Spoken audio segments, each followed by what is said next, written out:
Avez-vous déjà repensé à un moment difficile de votre vie en y découvrant soudain une leçon précieuse? Cette prise de conscience révèle le pouvoir du recadrage cognitif. Loin d'être une fuite face à la réalité, cette capacité à changer de perspective représente une véritable libération intérieure. Notre manière de voir les choses influence directement ce que nous ressentons. En modifiant délibérément notre point de vue, nous transformons complètement notre vécu émotionnel. Car notre esprit ne réagit pas simplement aux faits bruts, mais au sens que nous leur donnons. Changer ce regard, c'est changer l'expérience elle-même, comme si on ajustait la mise au point d'un objectif photographique pour révéler une image totalement différente. L'esprit humain ne perçoit pas la réalité de manière objective, il filtre chaque situation à travers le prisme complexe de nos croyances, biais et expériences passées. C'est pourquoi deux personnes peuvent vivre exactement la même situation et en ressortir avec des réactions émotionnelles totalement différentes. Prenons un exemple banal comme un embouteillage. Un conducteur peut se laisser submerger par la colère, serrant le volant tandis que son taux d'hormones de stress monte en flèche, tandis qu'un autre y verra un cadeau inattendu, l'occasion d'écouter enfin ce podcast qu'il gardait de côté ou de profiter de quelques minutes supplémentaires de solitude. Ce contraste frappant révèle une vérité fondamentale. Nos émotions ne sont pas dictées par les événements eux-mêmes, mais par la manière dont nous les interprétons. La thérapie cognitive et comportementale, TCC, a clairement démontré cette chaîne de cause à effet. Une pensée, cet embouteillage ruine ma journée, déclenche une émotion, frustration, sentiment d'impuissance, qui alimente ensuite un comportement, klaxonner, conduite agressive. Le recadrage agit en interceptant ce premier maillon, la pensée initiale. En modifiant consciemment notre interprétation, ce retard me donne du temps pour me détendre, nous transformons toute la cascade émotionnelle. Il ne s'agit pas de penser positivement de manière naïve, mais d'adopter stratégiquement la perspective la plus constructive possible tout en restant ancré dans la réalité. Fondamentalement, le recadrage est l'équivalent psychologique de changer le cadre d'un tableau, la même image peut paraître radicalement différente selon son encadrement. En pratique, cela signifie ajuster délibérément notre interprétation des expériences pour en transformer le poids émotionnel. Observez comment différentes cultures abordent l'adversité. Là où certains voient une catastrophe, d'autres y voient une épreuve de caractère ou même une opportunité. Ce conditionnement culturel prouve que le sens n'est pas inhérent aux événements, nous le leur attribuons à travers nos récits. La puissance du recadrage apparaît clairement dans notre manière de traiter les revers. Un échec recadré en retour d'information devient une donnée précieuse plutôt qu'un jugement sur notre valeur. Un rejet réinterprété comme une redirection fait moins mal quand on considère qu'il nous oriente peut-être vers quelque chose de mieux adapté à notre chemin. Même quelque chose d'aussi simple que de remplacer je dois par j'ai la chance de peut transformer une corvée en privilège, je dois faire de l'exercice versus j'ai la chance de pouvoir bouger mon corps en bonne santé. Ces ajustements linguistiques peuvent sembler minimes, mais ils remodèlent progressivement tout notre paysage émotionnel en modifiant les histoires que nous nous racontons sur nos expériences. Les applications du recadrage s'étendent à tous les domaines de l'expérience humaine. Dans le développement personnel, il nous permet de métaboliser les expériences douloureuses en sagesse. Une personne ayant survécu à des négligences dans l'enfance peut recadrer son passé non seulement comme une source de blessures, mais aussi comme l'origine de sa remarquable résilience et de sa capacité à lire les signaux émotionnels, des qualités qui en font un ami ou un thérapeute exceptionnellement compatissant. Les défis deviennent non pas seulement des obstacles à surmonter, mais des énigmes à résoudre qui élargiront inévitablement nos capacités. Dans les relations, le recadrage agit comme un antidote aux conflits inutiles. Quand un partenaire s'énerve après une longue journée, le recadrage nous aide à percevoir son irritation comme l'expression de sa fatigue plutôt que comme une attaque personnelle.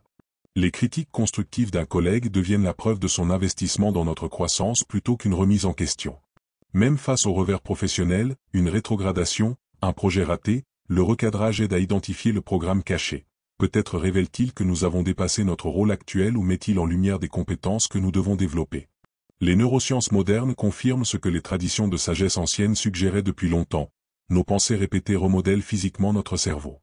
La neuroplasticité signifie qu'à chaque fois que nous pratiquons le recadrage, nous renforçons littéralement les voies neuronales qui favorisent la résilience tout en laissant les schémas de pensée négatifs s'atrophier. Les études utilisant l'IRF montrent comment le recadrage active le cortex préfrontal, le centre du raisonnement cérébral, tout en réduisant l'activité de l'amygdale, le centre de la peur. Ce transfert neural explique pourquoi mettre des mots sur nos sentiments, un processus que les psychologues appellent l'étiquetage affectif, a un effet si apaisant. Les bénéfices physiologiques s'étendent à tout l'organisme. Un cadrage négatif chronique maintient la réponse au stress activé, inondant le système de cortisol. Le recadrage interrompt ce cycle, permettant au système nerveux de retrouver son équilibre.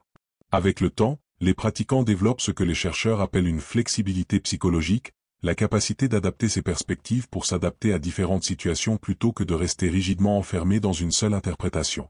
Cette flexibilité corrèle fortement avec les mesures de satisfaction de vie et de bien-être émotionnel. Développer des compétences en recadrage commence par cultiver la métaconscience, la capacité d'observer ses propres pensées au moment où elles surgissent. Cela crée un espace crucial entre le stimulus et la réponse où le choix devient possible. Commencez simplement par remarquer vos interprétations automatiques. Quelle histoire est-ce que je me raconte sur cette situation? Cette pensée me sert-elle? L'étape suivante consiste à remettre en question votre cadre initial en posant des questions ouvertes. Comment une personne que j'admire verrait-elle cela? Quelles autres explications existent? Comment penserai-je à cela dans 5 ans? La restructuration linguistique découle naturellement de cette enquête. Au lieu de « je suis nul à ça », essayez « je suis encore en train de développer cette compétence ». Remplacez « ça m'arrive toujours » par « ça m'arrive parfois, et j'ai déjà surmonté ça avant ». La clé est de trouver des interprétations qui semblent authentiques, pas une positivité forcée, mais des perspectives qui reconnaissent la difficulté tout en préservant notre capacité d'action. La régularité transforme le recadrage d'une technique consciente en une habitude mentale automatique. Tenir un journal quotidien peut le renforcer, tout comme créer des mantras personnels pour les défis récurrents.